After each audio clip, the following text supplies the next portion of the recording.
तो हम बात करते हैं पर्थ टेस्ट डे 1 का।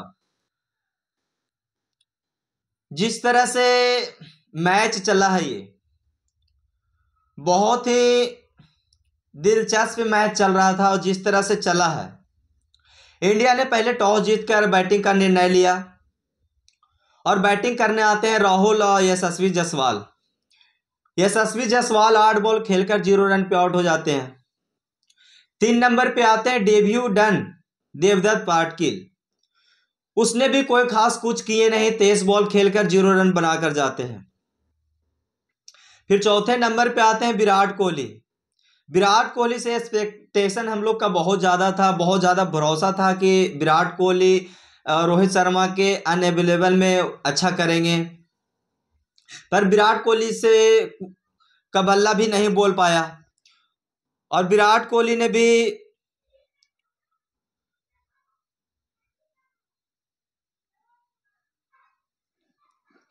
विराट कोहली 12 बॉल खेलते हैं और 5 रन ही बना पाते हैं और वो आउट हो जाते हैं हेजलवुड के बॉल पे। यही ऋषभ पंत फिर आते हैं। ऋषभ पंत और राहुल के साथ अच्छा एक साझेदारी होता है। उसके बाद राहुल का विकेट गिर जाता है और राहुल का जो विकेट गिरा है वो एक और थे या नहीं थे, वो एम्पायर का डिसीजन क्या था नहीं था, वो भी मैटर चल रहा है कि वो शायद आउट नहीं थे, गलत एम्पायर का डिसीजन था। उनके बाद आते हैं ध्रुव जुरेल। ध्रुव जुरेल भी बहुत कुछ खास नहीं कर पाते हैं, वो भी मिचेल मार्श का शिकार बन जाते हैं। 20 बॉल में 11 रन ही बना पाते हैं। वाशिंगटन सुंदर का जो मौका मिलता है, जडेजा को भी बैठाकर और अश्विन के जगह पे इनको मौका मिल जाता है, जो कि ये भी कुछ नहीं खास कर पाए। 15 बॉल में ही 4 रन बना रखे। ये भी मिचेल मार्श के साथ मिचेल मार्श के शिकार बन जाते हैं। लगातार बैक टू बैक बन जाते हैं वाशिंगटन सुंदर और ध्रुव जुरेल। यही आते हैं नीतीश रेड्डी, जो कि डेब्यू डन ये भी थे। फर्स्ट टेस्ट मैच खेल रहे थे और जिस तरह से प्रदर्शन किए हैं, जिस तरह से बैटिंग की है ऋषभ पंत के साथ, वो काबिले तारीफ लायक था। जिस तरह से बैटिंग किए वो ऋषभ पंत को सपोर्ट किए और जिस तरह से अटैक किए। नेथन लायन को जब स्पिनर आए, पैट्स कमिंस ने जब नेथन लायन को स्पिनर कराने के लिए आए, नीतीश रेड्डी उनके पीछे दौड़ चलते हैं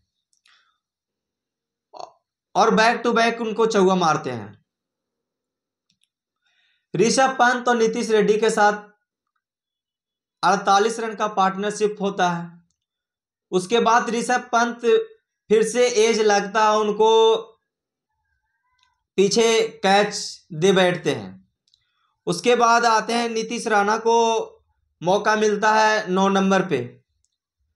हर्षित राणा भी आए तो अच्छा दिखाएं, पर बॉलर जिस तरह से इंडिया के खेलते हैं उन्हीं तरह से हर्षित राणा भी खेले और 5 बॉल में 7 रन बनाकर जिस आउट हो गए।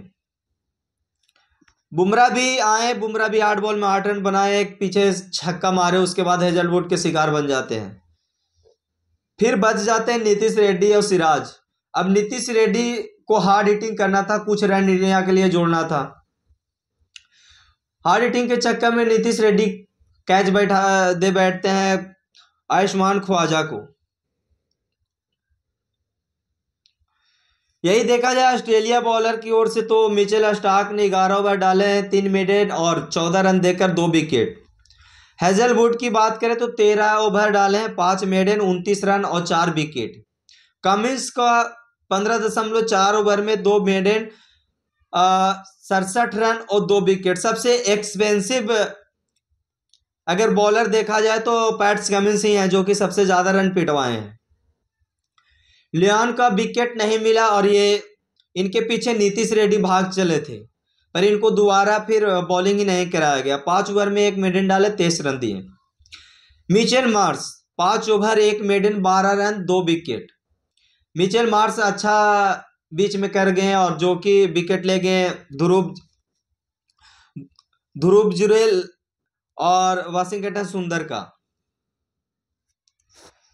तो टोटल इंडिया ने स्कोर बनाती है 150 रन, जो कि बहुत ही खराब स्कोर था और बहुत खराब स्कोर है। अब जिस तरह से ऑस्ट्रेलिया बैटिंग किया तो लगा कि नहीं ऑस्ट्रेलिया, चलो इंडिया ने जिस जो रन बनाया वो भी अब डिफेंड कर लेगी इंडिया, और शायद ऑस्ट्रेलिया का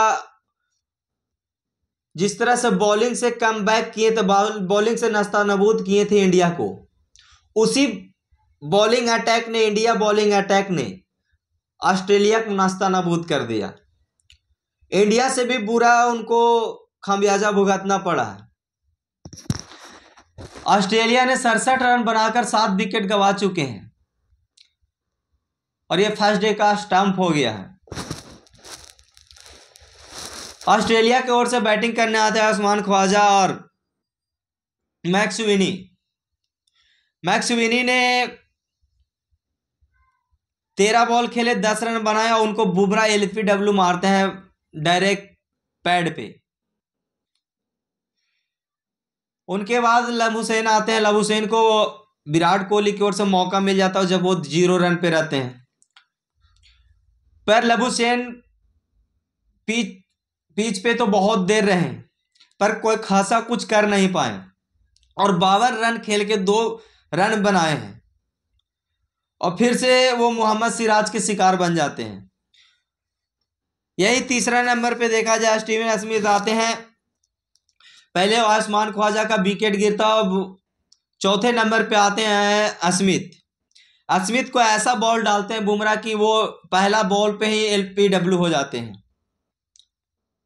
5वें नंबर पे ट्रेविस हेड आते हैं। ट्रेविस हेड ने हर्षित राणा के पीछे दौड़े थे दूसरे ओवर में। हर्षित राणा जब पहले ओवर डाल रहे थे तो वो मेडन डाल रहे थे और तो दूसरे ओवर जब डाल रहे हैं तो उनको 2 चौका मार दिया और ये दूसरे ओवर में 10 रन ट्रेविस हेड ने मार दिया। जब तीसरे ओवर डालने आते हैं हर्षित राणा तो सीधे डंडा पे मारते हैं ट्रेविस हेड को और उनको पवेलियन की ओर जाना पड़ता है। मिचेल मार्श भी कोई खास नहीं कर पाया। ऑस्ट्रेलिया की ओर से कोई भी बैट्समैन अच्छा कर नहीं पाया जिस तरह से इंडिया ने बैटिंग किया था। इंडिया से भी खराब प्रदर्शन रहा ऑस्ट्रेलिया बैटिंग ऑर्डर का। अभी पिच पे अलेक्स कैरी और मिचेल स्टार्क हैं, जो कि अलेक्स कैरी 28 बॉल में 19 रन पे खेल रहे हैं और मिचेल स्टार्क 14 बॉल पे 6 रन। यही देखा जाए इंडिया की बॉलिंग ओर से तो इंडिया ने 3 पेसर का इस्तेमाल किया। वो भैया जो इस तरह से बुमराह ने आग उगला है, ऑस्ट्रेलिया को थर कपा दिया है, भैया धड़का के आउट कराया है जिस तरह से बुमराह ने बॉलिंग किया है। जसप्रीत बुमराह 10 ओवर डालकर 3 मेडन और 17 run 4 wicket. Mohammed Siraj 9 over डालकर 6 maiden 17 run 2 wicket. Harshit Rana का आज डेब्यू था और ये ट्रेविस हेड को डंडा पे मारकर आउट करते हैं विकेट आउट। 8 ओवर डालते हैं 1 मेडन और 33 रन देते हैं। तो अब इंडिया को तो बॉलर ने कम बैक करा दिया है फर्स्ट इनिंग का। जिस तरह से इंडिया ने 150 रन पे ऑल आउट हुआ था, उसके बाद इंडियन बॉलर ने जिस तरह से ऑस्ट्रेलिया को आग की तरह बुमराह जिस तरह से बॉलिंग किए हैं तो इंडिया के ऑस्ट्रेलिया को बैटिंग ऑर्डर को बैकफुट पे डाल चुके हैं, उनको प्रेशर के अंदर डाल दिए हैं जिस तरह से इंडिया प्रेशर बॉलिंग किए हैं।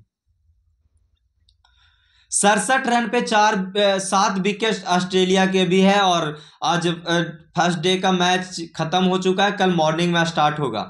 अब इंडिया की ओर से ये देखना होगा कि कितना जल्दी से जल्दी ऑस्ट्रेलिया को ये बैटिंग ऑर्डर जो 3 विकेट हैं कितना जल्दी से जल्दी आउट कर पाते हैं। जितना जल्दी आउट करेंगे वो इंडिया के लिए प्लस पॉइंट होगा कि इस इनिंग में बढ़त बनाए रखेगा इंडिया। अभी 82 रन से आगे है, 83 रन से। अगर 83 रन में अगर 20 से 30 50 रन से पहले इनको अगर ऑल आउट करा देती है तो इंडिया के लिए प्लस पॉइंट होगा कि 50 रन से एक बढ़त है। अगर इंडिया सेकेंड इनिंग में 150 से 200 रन भी बना देती है तो बहुत अच्छा ये स्कोर होगा, जो कि ऑस्ट्रेलिया के लिए इतनी आसान नहीं होगा चेस करना। और ये मैच ऐसा बन गया है कि एक दिन में 17 विकेट निकला है, ऐसा बना है कि इसका डिसीजन आना है, हार या जीत में आना है, क्योंकि ये मैच ड्रॉ के लिए जाएगा ही नहीं। ये दूसरे दिन या तीसरे दिन डिसाइड हो जाएगा कि कौन मैच जीत रही है। ऑस्ट्रेलिया की बॉलिंग तो बहुत अच्छा अटैक करके इंडिया को 150 रन पे रोक लिया, लेकिन ऑस्ट्रेलिया का बैटिंग ऑर्डर भी उसी तरह से धड़धड़े से गिरा जिस तरह से इंडिया ने गिरा। इंडिया का बैटिंग ऑर्डर में थोड़ा सा तो नीतीश रेड्डी और ऋषभ पंत ने 48 रन का पार्टनरशिप बना के बीच में थोड़ा सा अच्छा कमबैक कराया इंडिया को बैटिंग से। ऑस्ट्रेलिया की ओर से देखें तो कोई कमबैक नहीं कराया। एक एलेक्स कैरी है जो कि अभी पिच पे टिके हुए हैं और क्रीज पे, और वो 19 रन पे खेल रहे हैं। अब देखना होगा कि एलेक्स कैरी कितना देर तक क्रीज पे रहते हैं और कितना देर कल बुमराह अगर स्पेल पहला डालने आते हैं तो कितना देर तक उनको टिकने देती है। बुमराह के जिस तरह से पेस अटैक है, बॉलिंग अटैक है, स्विंग हो रहा था, अंदर की ओर बॉलिंग हो रहा था, और जिस तरह से बैट्समैन को आउट कराया है भगा भगा के, तो काबिले तारीफ की ओर था जसप्रीत बुमराह को। ऐसे ही नंबर 1 बॉलर नहीं कहा जाता जसप्रीत बुमराह अभी के दौर में। इनके पीछे कोई नहीं है भाई अभी के दौर में। जिस तरह से ये बॉलिंग डालते हैं, टेस्ट हो या वनडे हो या T20 मैच हो, बहुत ही शानदार बॉलिंग इनका है।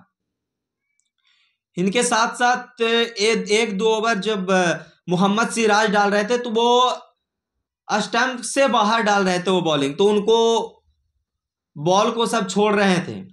जैसे ही वो अंदर की ओर डालने जब आते हैं तो बैट्समैन को खिलाते हैं तो उनका भी विकेट मिला।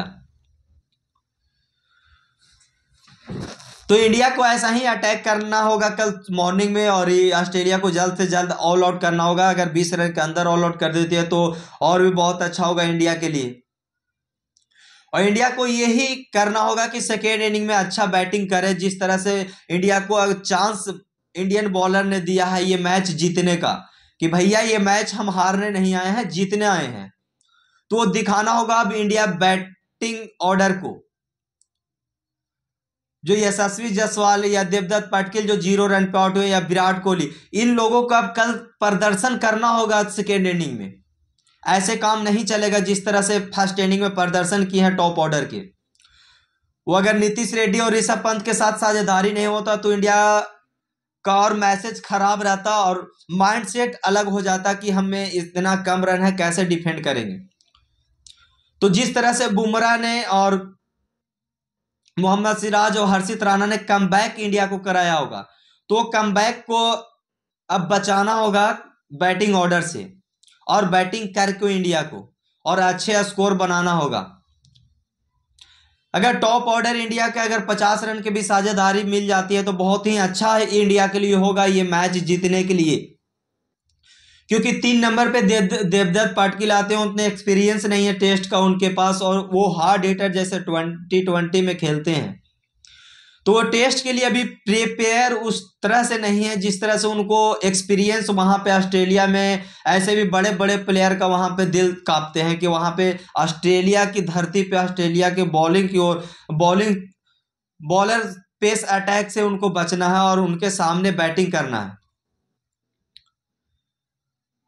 तो वहां पे अभी एक्सपीरियंस का जरूरत है, और देवदत्त पाटिल को अच्छा दिखाना होगा। जिस तरह से नीतीश रेड्डी डेब्यू में अच्छा प्रदर्शन किए हैं, इंडिया की ओर से सबसे बेस्ट प्रदर्शन जो कि 41 रन बनाए हैं, और जिस तरह से वो खेल रहे हैं तो ऐसा लग ही नहीं रहा था कि वो पहला टेस्ट खेल रहे हैं, और या तो वो पहला मैच खेल रहे हैं या ऑस्ट्रेलिया में गए हैं, ऑस्ट्रेलिया में खेल रहे हैं। जैसे वो बैटिंग कर रहे थे लग रहा था कि इंडिया में बैटिंग कर रहे हैं, और सिंगल भी मार रहे थे, वो अटैक भी कर रहे थे, वो जाने जाते थे अटैक के लिए, लेकिन वो सिंगल भी निकाल रहे थे। उनको तो मजबूरी था कि लास्ट में उनको हार्ड हिटिंग करके उनको आउट होना पड़ गया, क्योंकि उनके सपोर्ट में कोई ही साथ ही नहीं दिया। ऋषभ पंत को आउट होने के बाद हर्षित राणा आते हैं, हर्षित राणा भी अटैक ही करते हैं, और उनको नीतीश रेड्डी की ओर से भी उनको समझाना चाहिए था कि आप सिंगल निकाल के दीजिए या तो बॉल आप डिफेंड कीजिए। सबसे ज्यादा उनको नीतीश रेड्डी को बॉल खेलना चाहिए था। जसप्रीत बुमराह भी वही करते हैं, हार्ड हिटिंग करते हैं, एक छक्का मारते हैं, उसके बाद वो भी कैच थमा बैठते हैं। तो ये नीतीश रेड्डी और भी रन बना सकते थे, और भी रन इंडिया के लिए जोड़ सकते थे उनके साथ, अगर कोई सपोर्ट में खड़ा रहता, अगर ऋषभ पंत अगर थोड़ी देर और खड़ा रहते तो शायद इंडिया का स्कोर कुछ और अलग होता। तो ये सब नीतीश रेड्डी को अच्छा सा मौका मिलना चाहिए और इनके साथ ऊपर भी प्रमोट किया जाना चाहिए था। वाशिंगटन सुंदर को जिस तरह से उतारा था, इनको पहले उतारना चाहिए था नीतीश रेड्डी को। अब होप हो सकता है कि सेकेंड इनिंग में नीतीश रेड्डी को ज्यादा मौका मिल सकता है, जिस तरह से ये प्रदर्शन किया और जिस तरह से फॉर्म में है। तो होप आप लोग की अपडेट्स अच्छा लगा होगा, तो मेरा चैनल को सब्सक्राइब करें और बेल आइकन को दबाएं, तो नए वीडियो देखने के लिए आपके पास सबसे पहले जाएगा जब नोटिफिकेशन दबा के रखिएगा। तो मिलते हैं नेक्स्ट वीडियो में।